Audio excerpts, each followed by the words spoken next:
Faithful Responders consists of 2 deputies and 2 firefighters with nearly 40 combined years of service as first responders.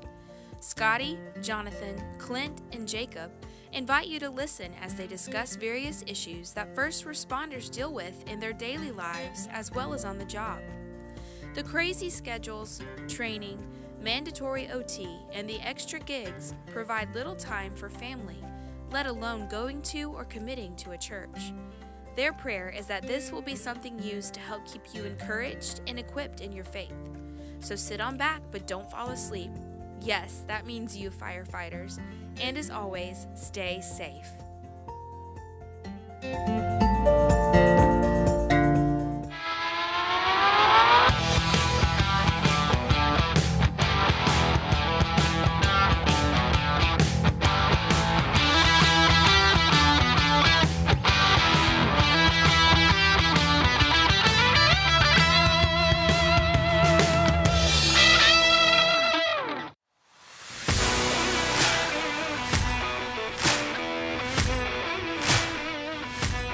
What's going on, Respond community? We're back in the studio. I'm here with Scotty, and we got a little different layout tonight. We got 2 guests with us. I'm going to introduce the first one. We got Connor Hawk. What's going on? What's up, man? Hey. I'm glad you're here. Excited you're here. So what, just kind of starting out. Wait a minute. Hold up. What's up? You said we had 2 guests and you're only going to introduce one for right now? That's Gotta introduce right. Murray, man. Yeah, Come on, we man. have to. Not. I'm just going to point out the fact that he did forget the fireman on purpose. It was not on purpose. Oh, sure it wasn't. It was not on purpose. Mr. SO. He's just happy because he got himself a new rig out there, riding around with some more space. Oh man, we might have to delete this one. We have to start over. Oh man. But yeah, we do have the second guest is Murray. What's up, man? What's going you doing on? good? Yes, sir. We're glad you're here as well. Thank you. But we're gonna talk to both these guys about their stories, their testimonies. We're gonna learn more about them and where they're at in their walk with faith, but also about their careers. So Connor, What's up, man? just tell us where you're at in your career right now and what you got going on. Yeah, so I got hired by the Georgia Department of Natural Resources back in August as a game warden. I started my training in September. To become a game warden, you have to be post-certified. So I went under that 12-week rigorous training over there in Forsyth, Georgia at Gypstick, where everybody and their mom trains. Started that, went in, week out, training, learning how to be a police officer. Graduated that in December, and then I went out in the field, riding along with different game wardens in the state. I had the opportunity to work here in Walton County with a game warden assigned in this county, and also Newton County, to see what was going on here in kind of my home counties as a game warden. And starting in January, we started the Game Warden Academy, 38th Game Warden Academy, me and 22 other cadets. They say about Game Warden Academy that the first couple weeks is just terrible. And I trained, obviously in the police academy, but they did not train us enough for the Game Warden Academy. I remember the first day we were there, we got there at 2 o'clock in Forsyth, and they were running us all day long. And so that was how that was for a couple weeks. And then about the 8th week, defensive tactics week, before going in that week, I had some super, a lot of these, stressful, thoughts and everything else like that. And Monday morning comes around, and they say, hey, guys, you got to get in the ring. We got to fight. 3 minutes. Y'all got to know what it's like to get punched in the mouth. Heck yeah. Because people think about being game wardens, you think, oh, he's just riding around trying to see where the deer are, where the raccoons are, where the possums are. No, we're fighting all the crackheads out there on the dirt roads where we ain't got no backup. Sketch. So, yeah. Super so they were sketch. we want to teach you guys how it's like to be punched in the mouth. So I'm like, almost last, and I go up against this guy who's going to be a game warden out in Clarks Hill, and he's about my size. I mean, maybe a little bit bigger. And I've always been taught my whole life to go 100%. Well, before we started defensive tactics week, they told us go 50%. Well, I didn't listen to that. I'm going to be completely honest. I've always been taught to go 100%, so I'm going to go 100%. So we get in the ring, and we're going at it. We're punching each other. It's going good. I mean, I'm getting hard knocks, everything. Well, I go and punch one time, and my shoulder feels weird. And I'm like, oh, Lord. And I start, like, touching a little bit in mid-fight. So I'm getting hammered in the face. And I'm like, my shoulder is hurting. I go and punch again. And as I do that, I miss the guy. And my shoulder dislocated. Came all the way out. And it hurt so bad it dropped me to my knees. All the game warden, instructors are like, get off your feet, don't quit. I'm like, listen, my shoulder's out. I can't get up. So I'm over there, my shoulder's dangling, and the captain for the training division comes over and he says, yep, that's not good. And so they sent me to the ER, and I had to sit at the Monroe County Hospital for 2 hours when my shoulder dislocated. And excruciating pain. And through that, they sent me home and had doctor's office, all that stuff. And after that, they didn't fire me. Praise God for that. So I'm still with a DNR, law enforcement division. I'm in physical therapy right now, trying to heal my shoulder. It's been a pretty extensive process. Kind of in denial in the beginning of when it happened. Young man like I am, like, oh, I'll be fine. Till I try to throw a ball outside my little brother, and my arm feels like it's about to dislocate again. So yeah.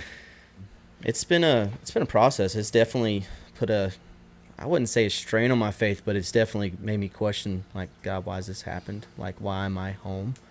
Why am I not graduating this Friday with the other 17 other cadets? So that's rough. And having to sit down in social circle at the headquarters in the office and just sit there and think, well, man, like, maybe I should have went 50%. Maybe I should have listened. And, you can sit there all day and wonder why, but ultimately it's like the Lord knows. And I heard this one time from a pastor. It's a good friend of mine, and he's a pastor out in Augusta. He said, ultimately it's like the Lord's sovereignty is over everything. And whatever happens is going to happen. That's right. And if it wanted to happen a different way, it would have happened a different way. Yeah. Mm-hmm. So you said your faith. Can you elaborate a little bit? Like talk about your testimony, and how you came to faith, and just your story. Yeah. And how old are you? 24. Okay. 24. Yes, sir. So I grew up kind of like every Southern Baptist family in the Southeast. That my parents are God honoring, church goers. They took us to church every single Sunday, every D now, every vacational Bible school. Always prayed over us, always pointed us to Jesus, and very thankful for that. I asked the Lord to come to my heart. I don't know if you guys know Provino's out in Snellville. Oh, absolutely. I asked the Lord to come to my heart at Provino's at my grandmother's birthday. Oh, that's cool. But I don't know. I felt like the Lord was tugging on my heart in that moment. But I genuinely think it was just because all my other friends in that time were getting baptized. And I said, oh, man, I want to get baptized. But yeah, like I said, grew up in church, and I didn't really get active in my faith until I went to my first youth camp. My youth pastor was very active about, getting our strength in the Lord at a very young age, like how to read the Bible, what is quiet time, what does it mean to be a follower of Jesus. And, as sixth grader, I'm like, oh, man, church, girls, church camp, Hershey bar, like, and so that was like that for a couple of years, and I just called myself a Christian and did all the things that Christians do. And then I got to high school, and it kind of went, my life kind of, standard. My life was pretty good on the outside, but inside I was dealing with, sin that I was struggling with, dealing with just some anxious thoughts and dealing with some, personal things that I shouldn't have been doing. Mm-hmm. And it wasn't until about my 10th grade year, side story, I actually have a hip disease, a very serious and rare disease. And my 10th grade year, I tore my labrum in my right hip, training for football. And the Lord saved my life. I know that. I know I tore my labrum for a reason. And I was hospital homebound for like 10 months, multiple surgeries, everything else like that. And God reeled me in and brought me back from all those things that I was doing wrong.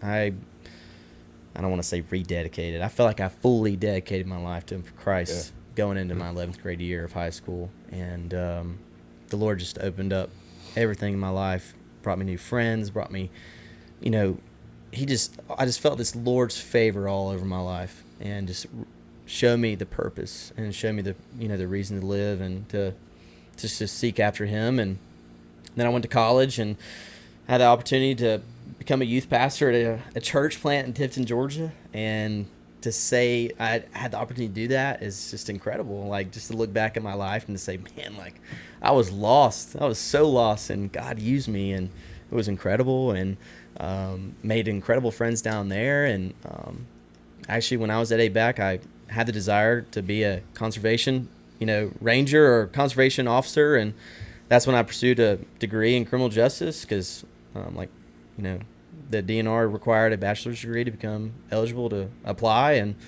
I graduated college and I applied, and the hiring process for the DNR is very, very extensive. And I got the job, and through that, I've been able to share the Lord's love with other people, and it's been very interesting, because when you're at college, they don't really teach you how to live the normal day to day, and you can go as many Bible studies as you want, but it's not like out in the real world.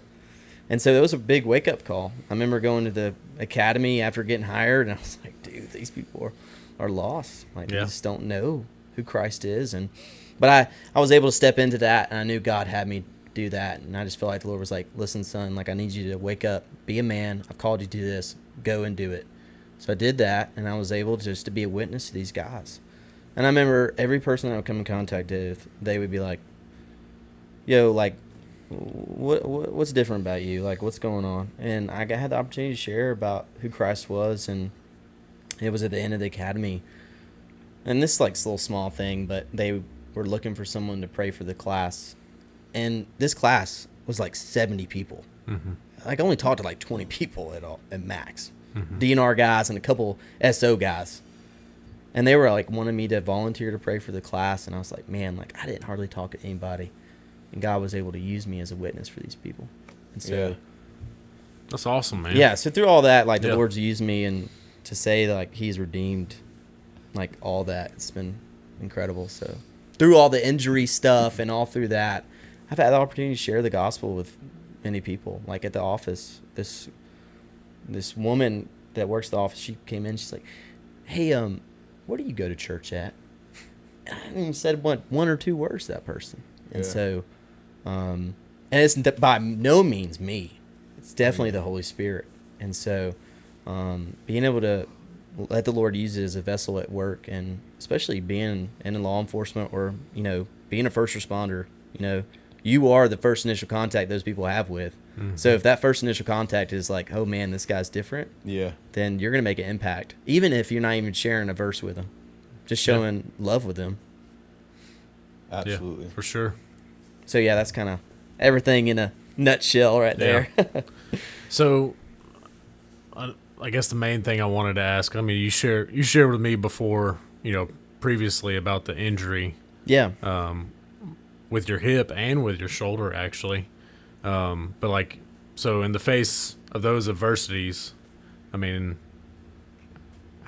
do you have any advice or, something that you've experienced coming through those things? A lot of hard days. Yeah. Kind of like chokes you up, because it's like, we often sit and think like God, why do you let this happen? Mm-hmm. And then you just gotta have to reel back and just say, man, like this is for a bigger purpose. You have to realize, like, ultimately, like, we're not here for ourselves. Mm-hmm. We're for Him. And it's so easy to get lost in the fact that, we do these normal, 8 to 5 or whatever, these long shifts, and we just think about what's going on, but we forget, like, the true purpose of our lives, and that's Christ. Yep. And so, what I say through that is, like, man, like, don't give up. Because,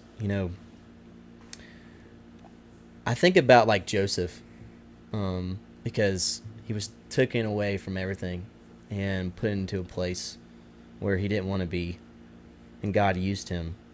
And I think about, like, how he was human, and I guarantee it, he was like, God, why is this happening? And he realized that, God was using him for a purpose.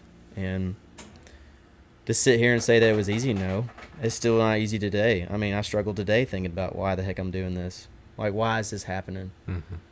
But I know that I'm able to be on here with you guys and talk with you guys, but it's all the Lord's strength. It's not mine. Mm-hmm. And it's definitely, the Holy Spirit, giving me strength, because parents can't give me strength. My girlfriend can't give me strength. Obviously accountability can help you, but ultimately, if you don't have a relationship with Jesus and you're going through some hard stuff, you can make it through it, but it's going to be hard. Yep. You're not going to make it through like Christ can get you through it. Mm-hmm. You know what I'm saying? Oh yeah.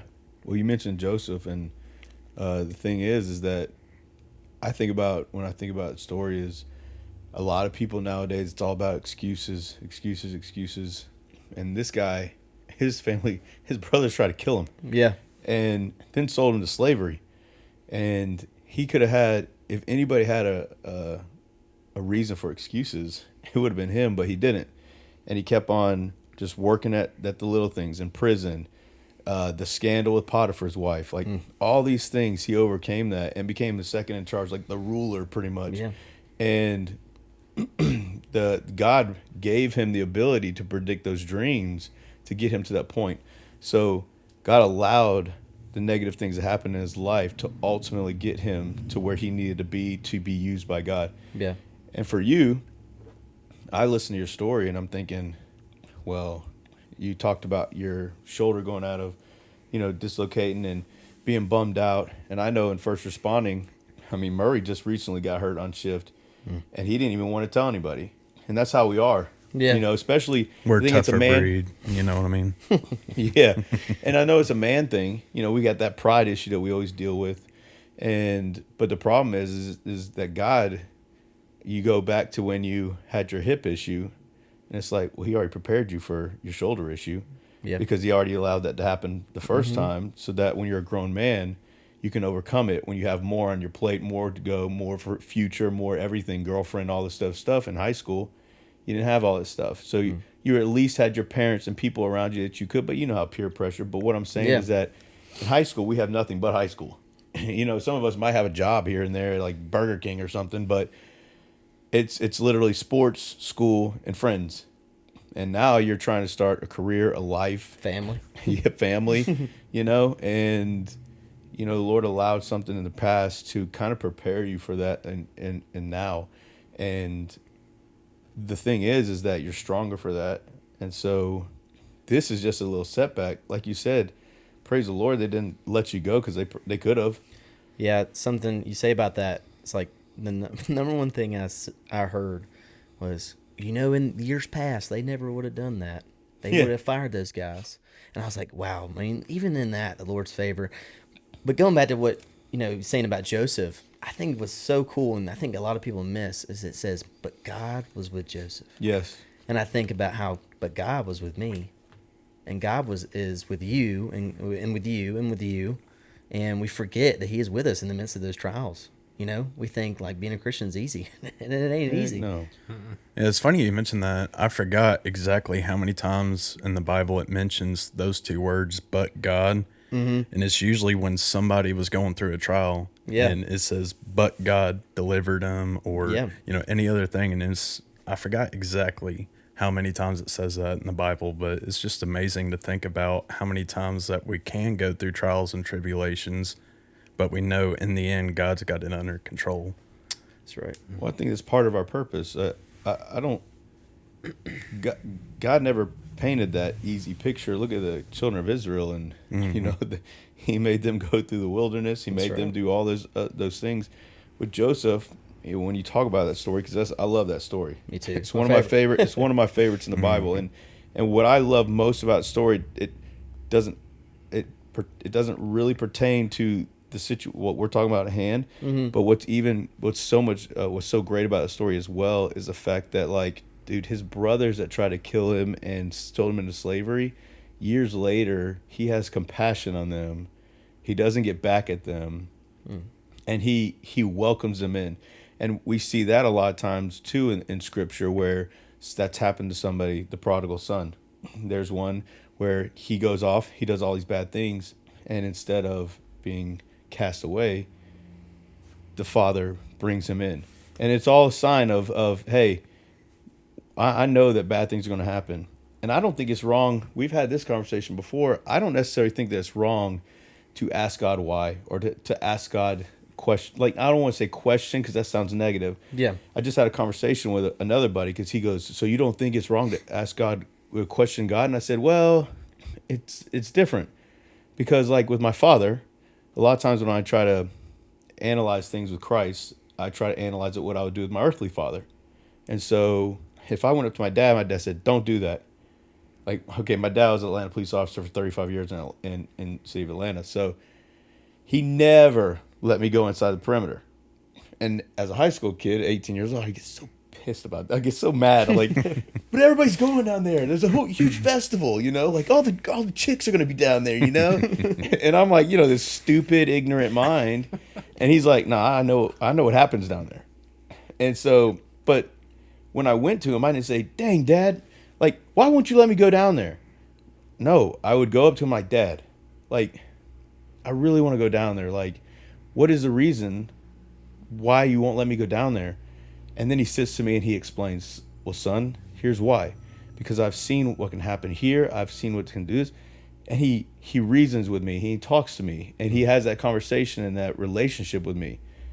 But if I question him in an aggressive, like, anger way, and then he's like, all right, you don't like that, how about I just take your car then? And then it gets bad and it gets worse, and that's a negative thing. Yeah. So, like, it's kind of like where your heart's at and your intentions of absolutely. why you're asking. And God knows that. Yep. And he knows God. your heart, and he knows that you're asking Absolutely. from a genuine heart. So, but yeah, I mean, just realizing that and taking a step back, like, Lord's in control. Like, for example, a couple years ago, I had the opportunity to go to Jamaica on a mission trip. I got COVID the day before we left. I got all the money back from Delta that everyone had given and, was shown to go to this trip. I got every bit of that back. This past summer, I had the opportunity to go to Africa, to Zambia, nice. for 17 days. Guess what money I used? The that Delta. money from Jamaica.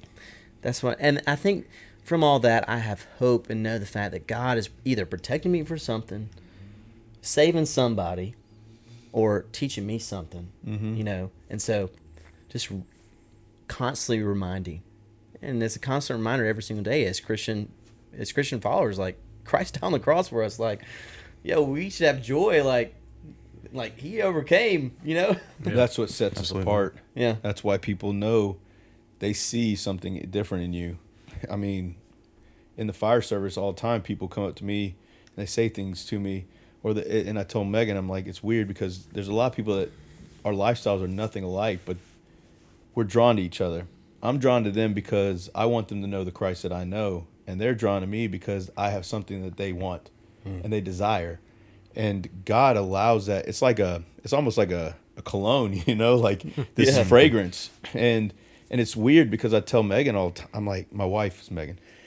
I tell her all the time, I'm like, it's just crazy because I'm not out here like beating it into people because I don't think, especially in this society, that's what's going to work. I just want people to see me and see what he has done for me. And when somebody asks that or questions that, I'm like, at that point, I give it all to all the glory. I'm like, and I couldn't have nothing. None of this would be possible without God. Like, I thank God for this. I thank God for that. Like, my insurance lady yesterday said something, she's my homegirl. She always helps me out, and I love talking to her. And she wanted a picture because I bought my wife a new van, and had a backdrop of what the Lord has blessed us with. In no way do I deserve the piece of property that I live on and everything that He's given to me. No way. And I pull in there. Every time I pull into my house, it blows me away. Like, it literally brings me back to say, thank you, God, like so much. And she makes a comment about that, and it gave me a door to say, hey, man, there's nothing I could have done that to where I deserve any of this. But God has shown me mercy and grace, and just has somehow the right patience and time and belief and faith in God. Like, all of this He's allowed it to happen somehow. And we were in dark places, before that, like lost my job. We had a child, I didn't know what I was going to do, and there's been a lot of times like that. But in that failure, it's actually, I tell people in that failure, even when I question and ask God, why did this happen? And you would have to know like a little bit about my past, to know some of the things I'm talking about. But, every time though, instead of it being like, why, God, it's been like, God, why? And it's been where I've wanted Him to come. I've wanted to draw closer to Him so that I could understand Him on a more of a father-son relationship, and utilize that to try to help me for the future time that something bad's going to happen again. And that way I have comfort and I know how to handle it better. So I think that your story is awesome. And I think that it's just, the Lord is helping you throughout your life. We talked about the beginning, and then like what's happening now and about the future. I think that listening to that is awesome, because everything that you went through before has turned you into the man you are now. That's right. Because the bad, you couldn't be the person you are with the good. And you grew up in that family where you had all that carrying, and you strayed away. And as a lot of people who have that upbringing, and the Lord was able to bring you back. And that to me is a miracle and an amazing thing in itself. Amen. Yeah. I guess to sum up, or like put into words what I was thinking about, while you're talking is, where's your focus? Where's your mind? Where's your heart? Like, what's the condition of your heart? What's it centered on? Russ, the past couple of Sundays at Church at the Grove, we've had this series going about beholding Jesus, in all His, glory, and how magnificent He is and what He's done for us.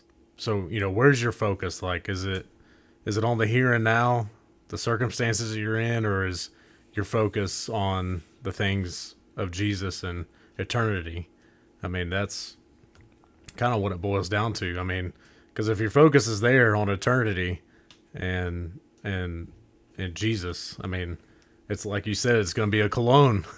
you're gonna, it's beneficial to you because you smell good. Yeah, it's beneficial to others because they got something good to smell. Yeah. Yeah. And if we always look at our past, we'll never be able to move. We'll never be able to fix and refine our future. Yeah. So like with my kids, I teach high school baseball, and I tell them all the time, man, they beat themselves up after a bad play or they mess up. And I'm like, look, I would never be upset with you. If you're giving me all you got, I'm not going to be upset with you for making a bad play. But if you keep looking back at that play, you're never going to fix the play. You're never going to get over it. You're going to just keep going downhill. I'm like, forget about it. Okay? Move on. And then on top of that, I tell all the other players, I hate seeing the guy who messed up. I hate seeing him drop his head. But what I hate even more is when I look around the field and I see his teammates and everybody else drop their head because he made an error. Because that's not picking him up. He looks up and he sees that, and it's like downhill spiral. And so that's what, as Christians on the outside of, if we see a brother like you who is going through a trial or hardship, that's when people who also are believers and have faith need to step in and say, hey, man, we got you. You're going to be fine. Even if the whole DNR thing didn't work out, you're going to be fine. Because, look, God has a plan for you, and we have faith and we trust in that. And so there's so many pictures of your story in general that you can look at in different phases and different beliefs and different aspects, and it's amazing that God can work in every single one of those ways of looking at it.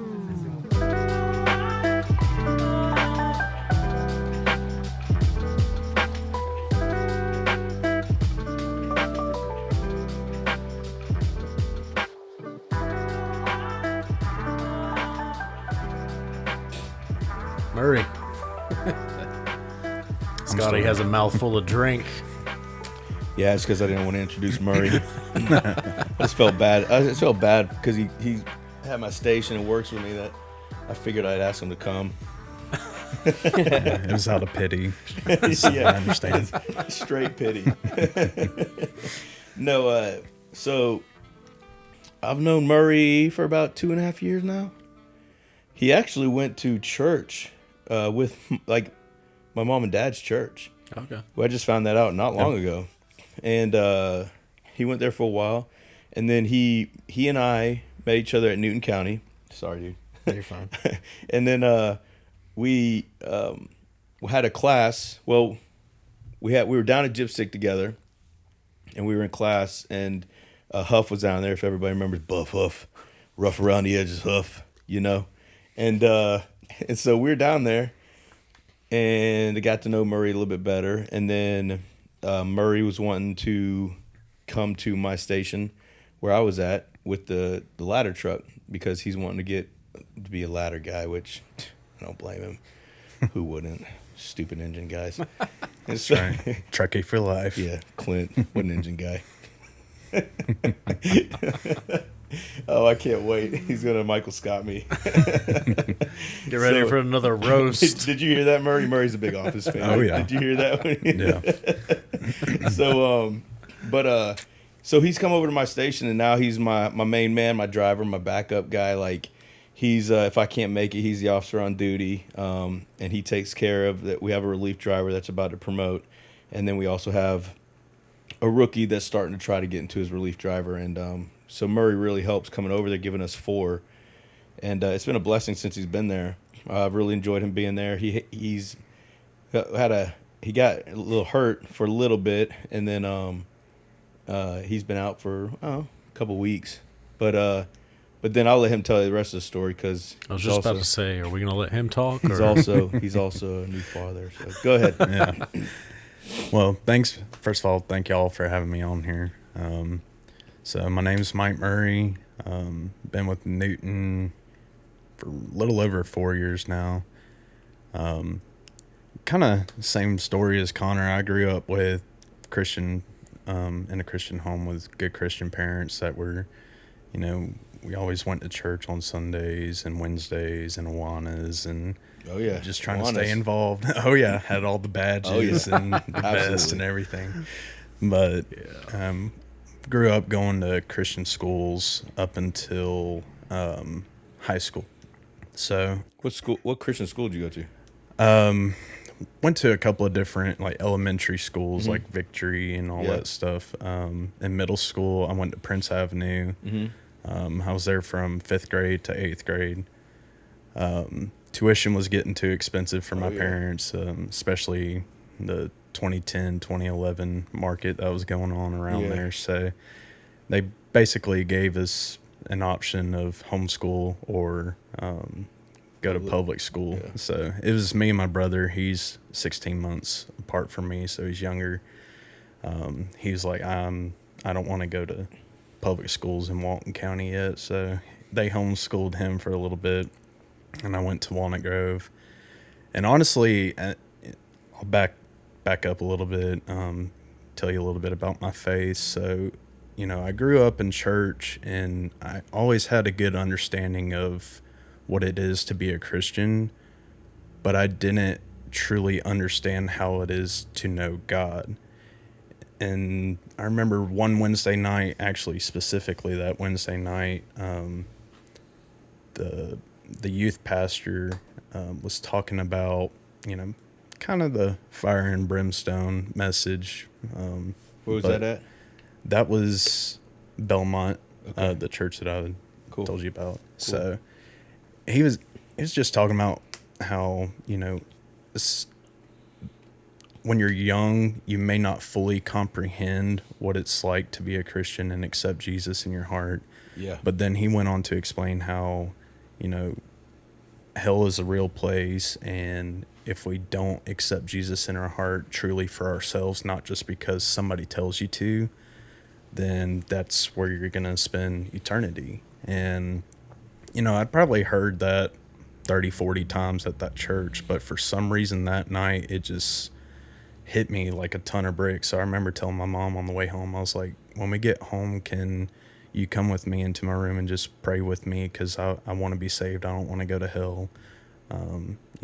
I'm ready, and I've, been praying about it, but I know in my heart, I'm ready to accept Jesus into my heart. So pretty much fast forwarding all the way up until high school, it was the first time being in the public school world, and just, it opened my eyes a lot, because I guess you could say we were kind of sheltered. I wasn't allowed to go over to people's houses and do all this other stuff. So I didn't really get to witness what it's like out there in the real world, honestly, till high school. And that was kind of an eye opener. I had to choose my friends wisely. There was a lot of people that I thought that would have been really close and we could have been really good friends, but I started noticing they were doing the wrong things, and I knew instantly. I was like, that's wrong. I shouldn't be dabbling with that. That's going to cause me to make wrong choices and wrong decisions. And, my dad was a Marine, so he always drilled in my head that... Oh, wait, did you say was? I'm sorry. You're right. You're right. Man. I hope he don't hear this. Yeah, sorry if you're listening, Dad. No, so... I got some family members will be mad at that one, too. I apologize. I apologize. I'm sorry. Former Marine. And he just always drilled us growing up with, actions have consequences. And so for every action you decide to make, there's going to be a consequence, whether it's good or bad. And so that just always stuck in my head of, they may be making their decisions or acting on that, but their consequences are their decisions. I don't want to be a part of it. So I pretty much stuck through that mindset throughout high school. Didn't really have too much of delving into the temptations of partying and all that other stuff with the wrong crowd type deal. But it wasn't until after high school, when I was in college, is when I started kind of getting around the wrong crowd, and a lot of stuff I'm not proud of, just a lot of drinking, and again, just being in the wrong crowd. And what was sad was, in my heart the whole time, I knew it was wrong, but I couldn't come to terms to accept that I knew what I was doing was wrong. And I was in a relationship with a girl, and I knew the whole time that I was like, man, this ain't right. She ain't right for me. God doesn't want this. And I don't even know exactly how it happened, but one day I just snapped, and I was like, you know what? I'm going to break it off. I need to clean my act up. I'm acting like a fool, and everything. And kind of like Connor said, and didn't really rededicate my life, but I cleaned a lot of things up in my own heart and in my mind, and just had a lot of prayer and intimate time with God to help better myself. So fast forward to 2018 is when I joined the fire service, and went down the gypstick as a rookie. Went through school there and started here in the city of Monroe as a firefighter. Left there March of 2019, and I was kind of just, I wasn't 100% sure at the moment if that was something that God wanted me to do, just be in the fire service, or if it was, I didn't know if it was my decision or his decision. I kind of was just like, I'm tired of working these little jobs. I just want a career type deal. So kind of did it even with prayer, but I was miserable working there. Just a kind of a bad environment to work at. Yeah. And so I was like, you know what, I'm going to put the fire service aside for a little bit. Became a welder, worked for IMEC and Social Circle. And that, I was kind of like chasing green at that point, but then I realized that the green isn't as green as it looks like, or the grass ain't greener, type deal. So did that for probably 9 or 10 months and got married at that time. And which I'm glad he broke it off with that ex-girlfriend, because I met his wife the other day for the first time. She's way cooler than he is. Go ahead. That is true. No, you're 100% right. Was she a public schooler or a homeschooler? Oh, yeah. Yes. Well, my wife's way cooler than me, and I went to public school, and she went to homeschool. She was homeschooled, so She is. She went to cooler than LCA, so okay. she's one of those. Gotcha. you. Oh, local. Oh, yeah. But yeah, so Get Vaughn in here. He'll get mad if you don't be talking about no LCA. Yeah, that's right. at least it's not George Walton, right? Oh, man. But no, we got married in September of 2019, and she hated the hours that I was working, because I was working anywhere between 60 to 90 hours a week, and I was gone all the time. Oh, yeah. Traveling. She said I liked it better when you were at the fire department, because you can work for 24 hours and then you can do a little side stuff or whatever on the 48 off. So ended up having the opportunity to come to Newton, and that's when I started in 2020 during COVID, which was fun. Yeah. Having to go back through rookie school and EMT school and restart my whole career, which that was another part that was really hard mentally. Yeah. to have to go back through that. So now, I mean, as far as an update, just had a kid on the 19th of March. Yeah. Congratulations. Yeah. Thank you. Big kid. Yeah, big boy. Yeah, he is. He's bigger than my baby. My baby's a year and a half older than him. You said March 19th? Yes, sir. My oldest was born on the 17th. Awesome. My oldest was born on the 18th. Oh. Ooh, Look at there. 17, 18, 19. Yep. I haven't really had as much spiritual struggles kind of between that post-college phase. So I would say anywhere between the end of 2018 And you're how old? 2020. I'm 27. Yeah. Up until recently,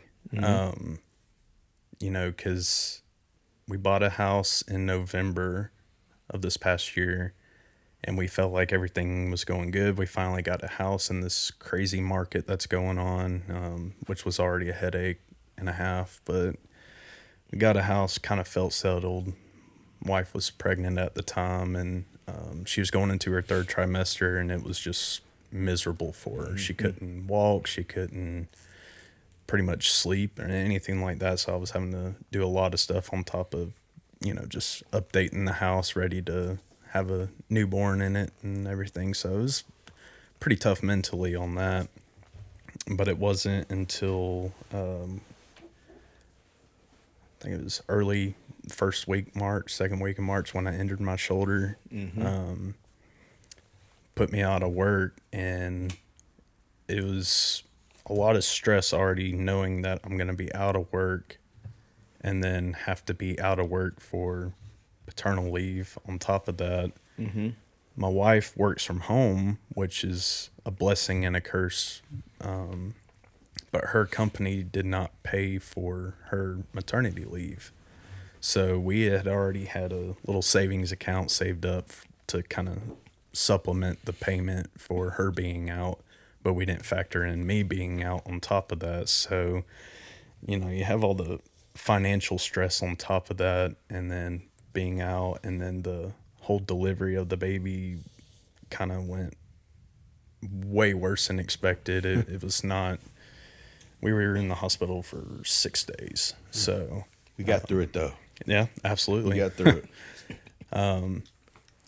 And we found out our boy has a hole in his heart. They're probably, well, I say probably, they're 98% sure he's going to have open heart surgery in a couple of months. So it's kind of like at that moment, I think it was like last week, or when did I come back on the shift?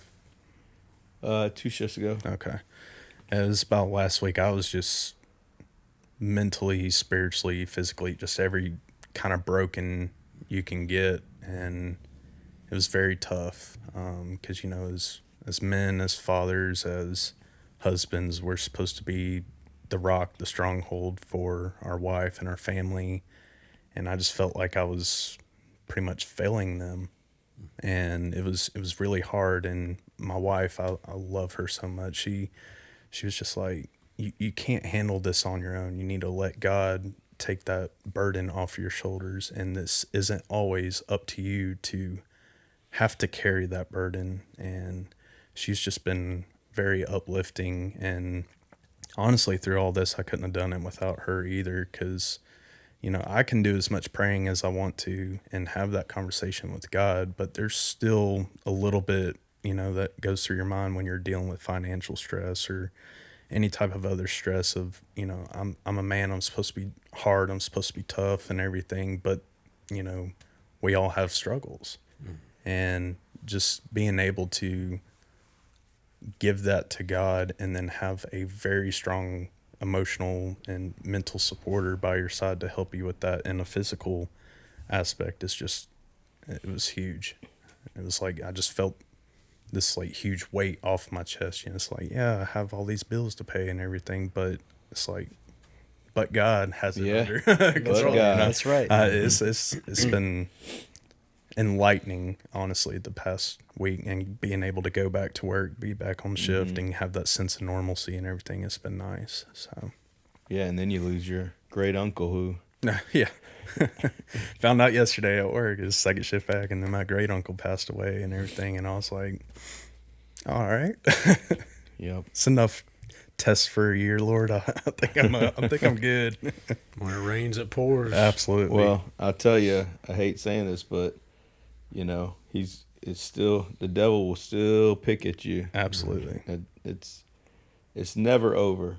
You know, it's like Well, my this even dad. my wife just said to me yesterday, or day before yesterday. She said, "Just when you start to feel closer to God is when the devil's going to try even harder to pull you away from exactly it." what And he wants. it was just like that hit me. I was like, "Man, He's you're going right." to try to attack you at the most vulnerable spot you're in. Absolutely. Yep.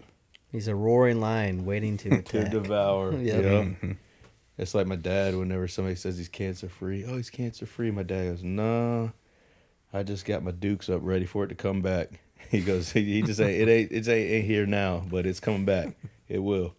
And the thing is that that's why God set the marriage up like he did, you know, and unfortunately as men, we do that all the time. I mean, I'm pretty sure you heard my podcast. I mean, I went through that too, when in the bad year is what I Yeah. call it.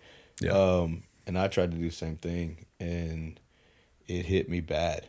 Yeah. Like, because I mean, I was trying to do the same thing, and the next thing I know, I'm almost on my knees in a church where I don't know who these people are, and I'm bawling and I'm crushed, and it was messed up. But Yeah. that's also where it all happened, you know. Mhm. That's where God brought me back to reality and said, hey, you got a woman that cares about you. You got three kids that I've blessed you with, which is another thing, is our kids are, man, they're just alone. And I've said that before. I mean, thank goodness the Lord gives us our children. He didn't have to do that. Mhm. And so I know what you're going through. Oh, yeah. I mean, I think we all do to a certain extent. You know, the thing is that when you come to work, you know, like the other day, you know, your wife came to work, and I love when our families get together. Oh, yeah. I think it's good for us to do that. We've been having a lot of family days at the station, and Murray was off during that time, but the next one, you know, if they're able to. We'll have all the families there, and we'll cook out, and the wives get to meet each other. I think that's a good base. It's a good thing to do because then they can see who their husbands are working with. They can get to know them. They can get to know the wives and have an understanding if they're struggling with something. Then they have that open door. We can talk about this with her, or them two can talk about this, right? Because they are going through basically or have gone through the same thing. And that just doesn't go for fire service. That goes for everybody. And I think that's something that can encourage you. But the fact that you have a woman that is helping you, it's like Chief Hill said, one of the biggest things in a profession of first responders is having a woman that really encourages and understands you and knows that you're doing the best you can. Because all we want as men, especially, you'll figure this out, Connor, but all we want as men is to legitimately feel and know that we have done what, like, we are that rock. All we want is that encouragement, that like uplifting. Like, there is nothing in the world that can make me feel more assuring physically than my wife telling me thank you, or I'm so glad that you are the man you are, or we're going to get through this together, or I know that you're trying hard. Like, those little words of affirmation for a man in a marriage with kids and everything, because we tend to do that. We tend to put all that on our shoulders. We beat ourselves up over it too. Yeah, and we can't do it without what Connor said is God. We can't do it without Christ. Right. Without Christ in our life, the fulfillment and the strength is not there. That's one of the things I say in my prayers all the time. It's all about, like, Lord, give me strength. Give me strength through this time. My friend over here, my brother over here is hurting. Give him strength. My brother over here has cancer. He's sick. Give him strength. Give him encouragement. Give him that strength, because he is the only one that can give us that strength. The world will never give us that. That's right. Never. Just one thing I wanted to kind of share. It kind of hits on what Russ talked about in this sermon. Again, I'm going back to Russ. I know we reference him a lot, but he's I don't know why. He's just our pastor. He's a wise man, a wise leader. Good man. He is a good man. Love that man. He is a good man. Also, shout out Church of the Grove. Come join us. We'd love to have you there. Absolutely. But again, he's doing this series on beholding Jesus. But he just, one thing in kind of both of y'all's testimonies and stories and where you're at currently. But one thing he shared was talking about fear. And I think a lot of times when we find ourselves in these circumstances that we're in, and trying to navigate them, and either maybe feel like we're going through them alone, or we're going through them with our spouse or our family. A lot of times we can experience fear, but he says fear either makes us retreat from God's presence or makes us run towards it. And to me, I think that decision is ours to make. It's we got to choose to run towards God's presence in these times of hardship. And but yeah, that's just kind of a word of encouragement I wanted to share. Well, I think I love that, because I always think about when I'm going through a hard time. I know most people, like, you talk about put on the whole armor of God. Mm-hmm. We talk about that sometimes with the fire service, like our gear and everything going into fires, and all that kind of stuff. But like for me, like when tragedy hits and hard times hit, like I want to run to God, because I know it goes back to that strength. But because I know that if tragedies hit and I'm taking it hard, I probably don't have that whole armor of God on. That's right. Because I fully trust Him. Yes, I don't have, something's missing, and so the only way to get it is to go back. And every time, and we've mentioned this too, Jacob and I have talked about this. Usually, when you go through those bad times, or usually when like you start the doubting or the questioning, the bad doubting, and all this kind of stuff. If you look at your spiritual walk at that point, like it's weak. Like whenever you have those rough times, or you're slacking or sliding, your walk is like it's not there, or it's weak, or you're kind of making excuses, and it's every time, like without a doubt, it's always that way. So you're not running towards God. It's just like, with this past month, I felt kind of that way. I was like, maybe God's testing me to see where I'm at. And it was a test. It was a reminder of how much I was lacking in my just tightness with him. And that walk had just gone so far where I wasn't reading my Bible every day or talking to him as much as I was. And then now it's like I told my wife this, I've never felt closer to God than I have been just recently, last 2 days, just from getting that enlightenment from him. Yeah. And it's awesome. And kind of, relating directly towards, first responders. I mean, you said it like the armor of God being, making sure that we're clothed in those things in times of tragedy. But, like thinking about it, related to your job too. I mean, I know we should all probably always have our gear with us while we're on duty. Yeah. But, when's the time that you're going to make sure that you got all your gear that you need? Is when the crap hits the fan, right? Like, You're going to make sure. I mean, Yeah. you're probably double checking and making sure everything's better have ready it. to go. Yeah, because if I don't have my gloves, the guy who's in the back seat, hey, give me your gloves. Yeah. No, you just take the drivers. Yeah. You're pumping anyway. Never mind. Nichols sitting behind me. I can't fit in those gloves. Yeah. That guy's like 5'4". No joke. Sorry, Nickel. I love you. But All one thing, 154 like pounds. when we're, that just kind of also relates to fear as well. Because I mean, that's one thing we all learn in the academy, I believe, is that fight or flight. Oh yeah. So it's literally, I don't know, the same thing. Like, It is. yeah. It is. It's good stuff.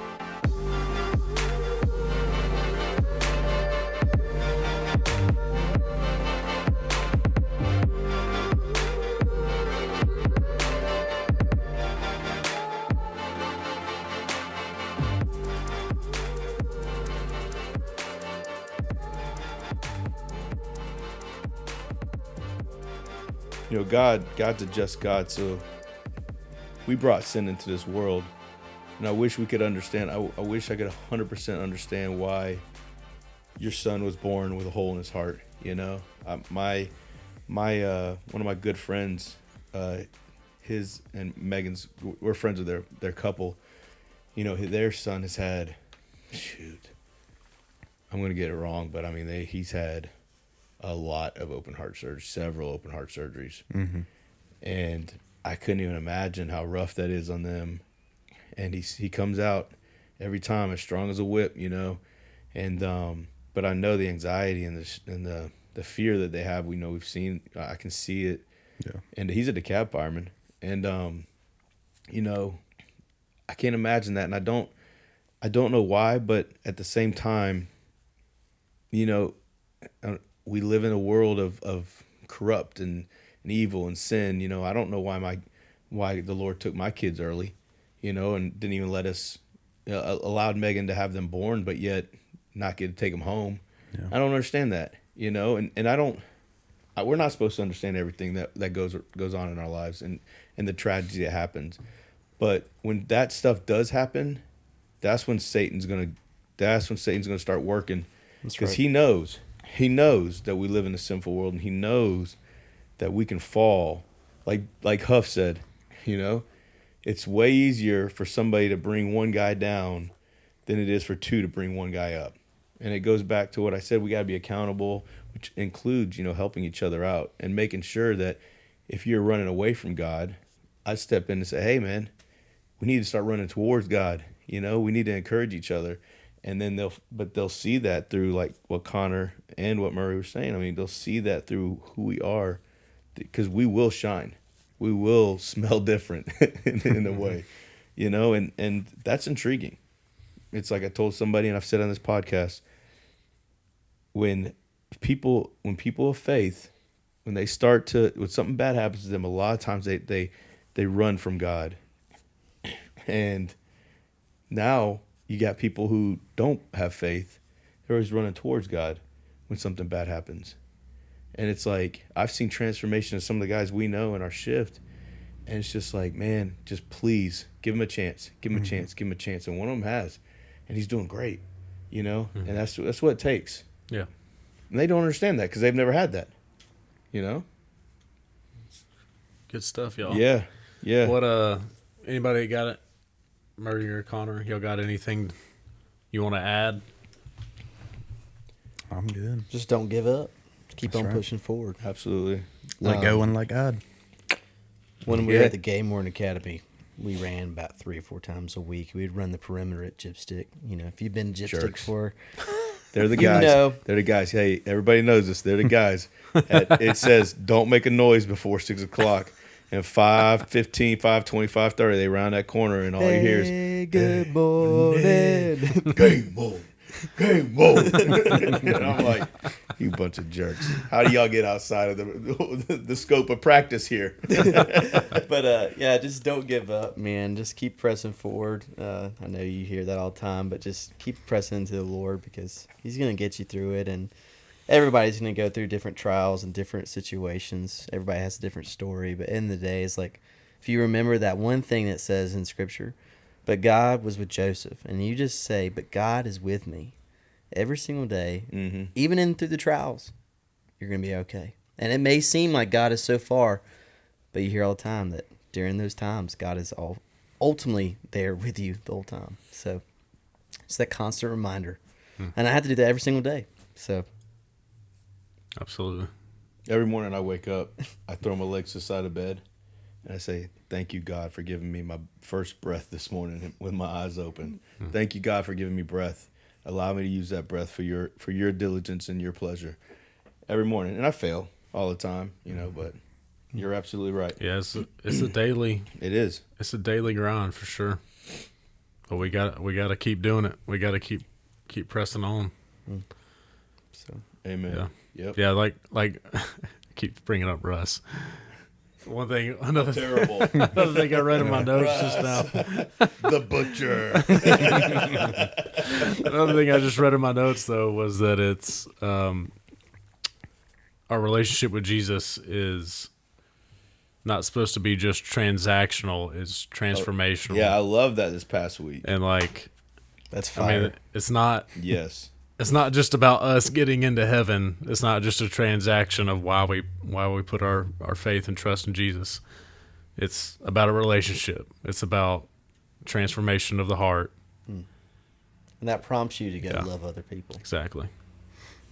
Well, one thing I've learned and I see in Christianity is the fact that a lot of other faiths that I've seen, it's transactional to where like people go and profess for them to get to heaven. You know, it's kind of like that. It's all about them. The opposite, like where in my faith and what I've learned in Christianity is that it's not a matter of I want to go tell somebody so that I look better. It's a matter of I want somebody to have what I have. Like I want them to be a part of it. It has nothing to do with me. It's because it's so good that like I want somebody else to have that, you know? Yeah. And there's a difference. You know. Absolutely. Absolutely. And I feel like you can sense that in your heart. Like, am I doing this for my own good or like, Oh, am yeah. I doing this because Christ saved me, you know? And the people you're talking to know too. They can tell if you're genuine or not. 100%. That's why a lot of Christianity gets a bad name, you know? Or Christianity, faith, Bible believing, whatever you want to call it. Bible thumpers. Yeah. However it sounds.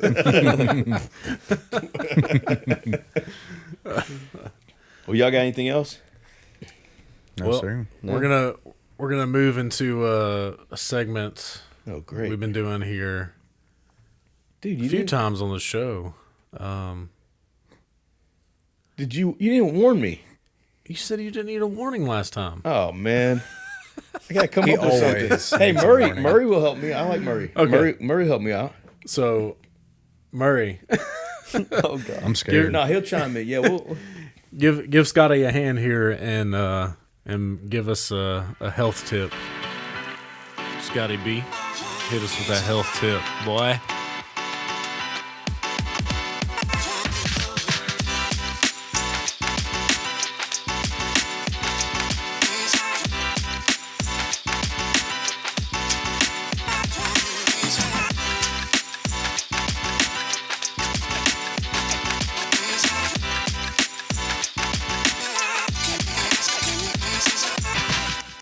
Hit us with that health.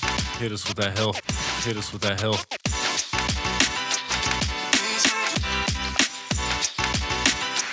Hit us with that health tip, boy. So what kind of health tip you want to talk about, Murray? He and I talk about it a lot together.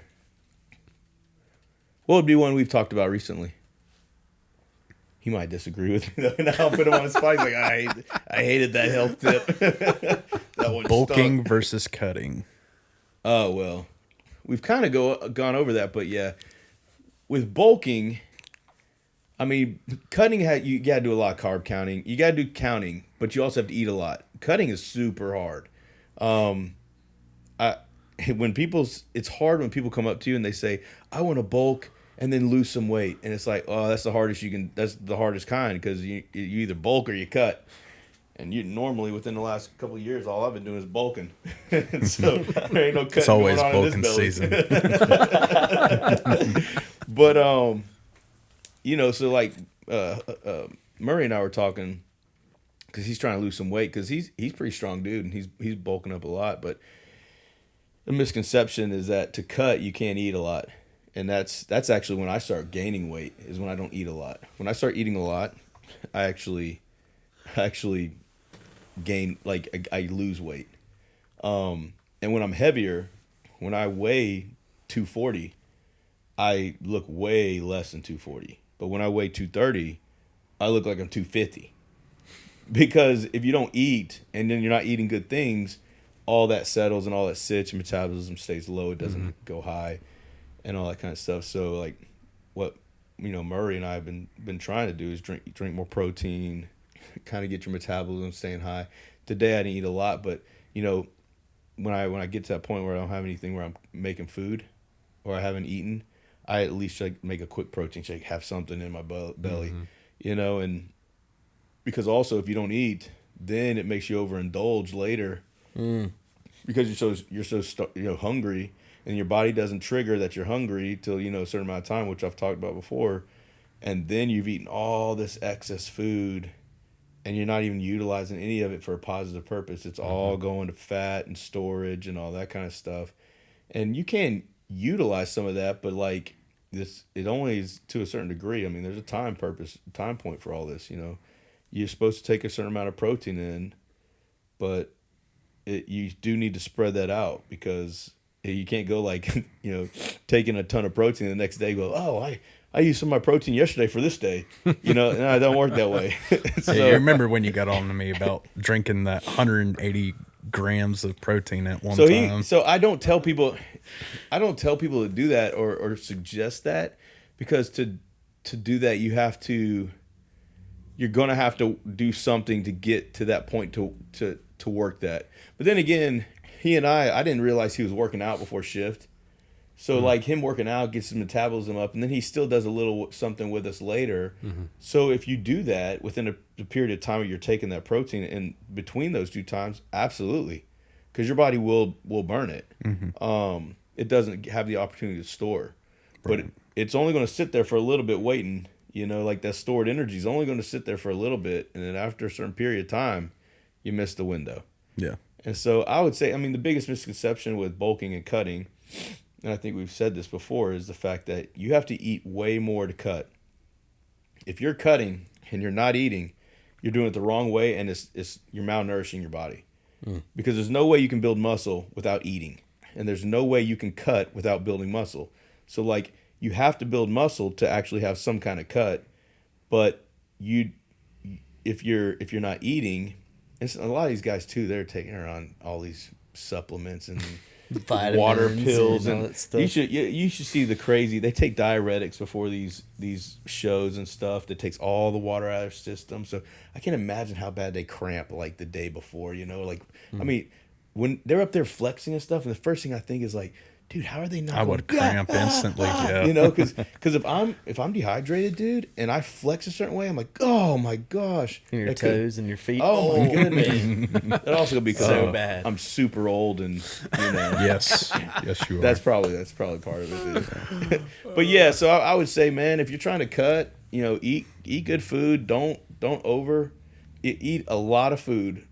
Make sure it's good food, but don't like also crash it unless you're used to that. Unless you're used to doing the performances and all that. If you're just trying to lose weight, if you kind of do one of these die-hard diets, man, like I was telling Murray, don't jump in like craziness. Like yesterday, that was a good meal to have. It had a lot of sodium in it, but you know we had like teriyaki chicken with rice and vegetables, and you know there was a lot of teriyaki and sodium in that, but that sodium will go away. We can get that out of our system. That'll fluff you up, but you know the chicken, the rice, and the vegetables, that's all good stuff. Mm-hmm. And white rice is actually better than brown rice for most of you people. 100%. People don't know that.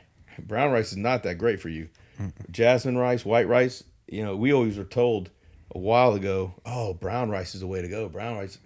No, because it's enriched with a lot of sugars and a lot of colorings, and it has all these extra additives to it.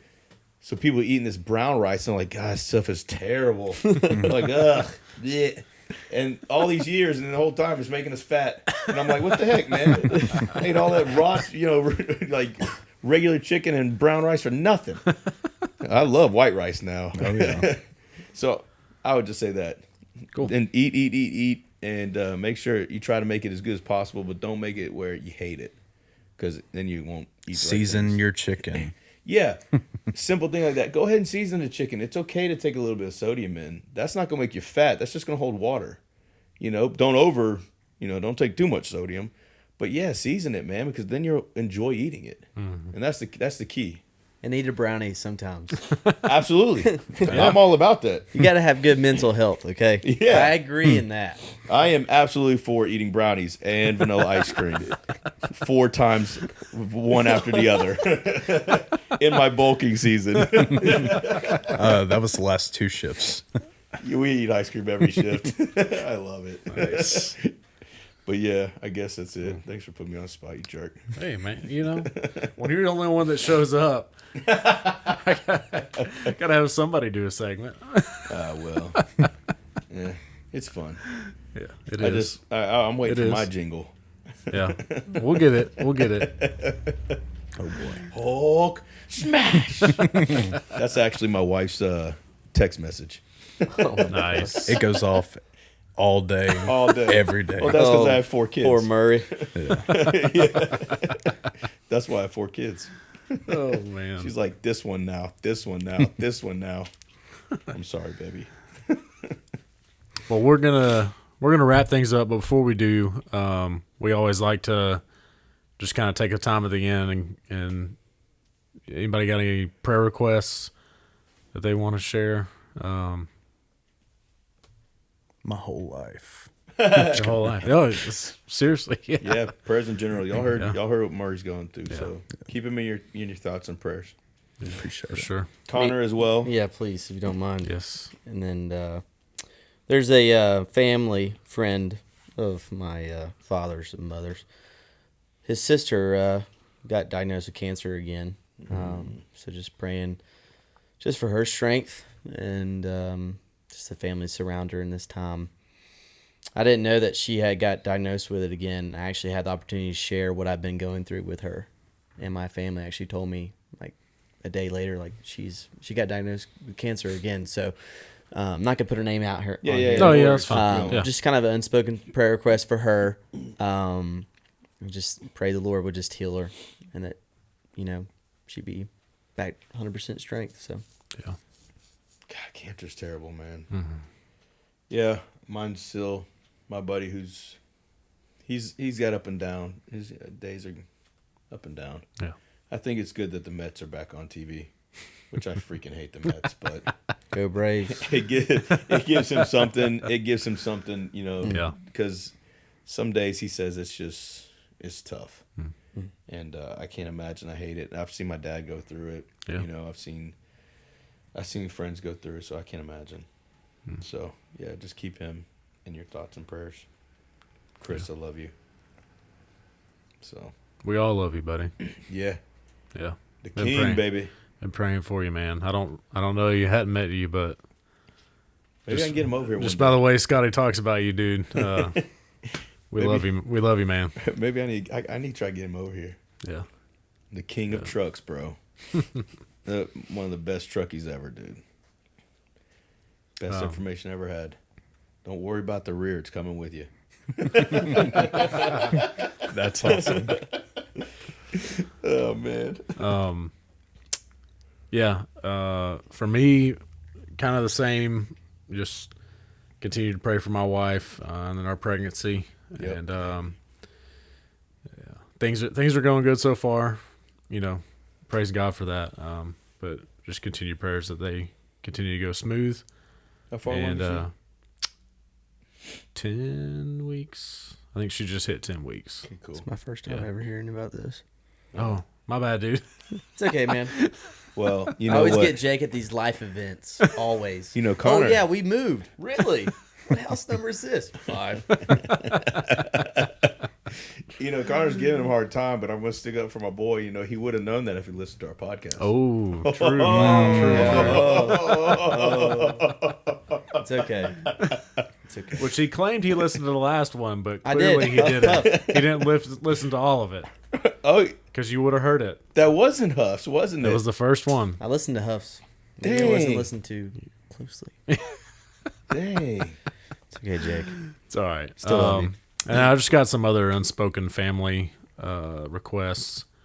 Just some stuff going on with my siblings and just spiritual warfare going on, man. So just praying for them, and obviously want to continue to uplift our church staff with everything that's going on at church, just as far as the new building and just in general, man. Like they're out there serving day in and day out, and loving on the community and the church family. And again, spiritual warfare, like Yep. Satan's not gonna, he's probably gonna try to go harder after them than anybody else. So